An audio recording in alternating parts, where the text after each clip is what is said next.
Hello everyone. Welcome back to PC Error Detective. Today I'm going to show you how to disable driver verifier on Windows 10, and I'll guide you through each step so you can prevent accidentally closing your windows.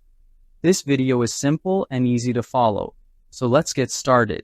Step 1.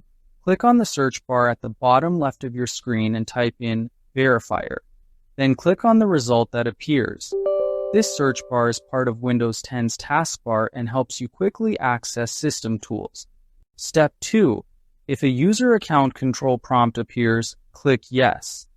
This is important because it allows Windows to grant the necessary permissions to make system changes safely. Step 3. In the driver verifier window, select Delete Existing Settings. This option removes all previous driver verifier configurations, which is necessary to stop any unwanted verification processes. Step 4. Click Finish.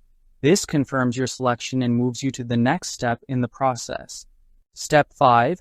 Click Yes to confirm the deletion. This ensures that the previous settings are completely removed and will not interfere with your system. Step 6. Click OK to close the window. This finalizes the removal process and prepares your computer for a restart. Step 7. Restart your computer.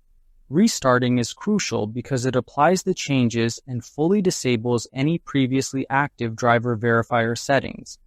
Thanks for watching, and don't forget to subscribe to PC Error Detective for more helpful Windows tips.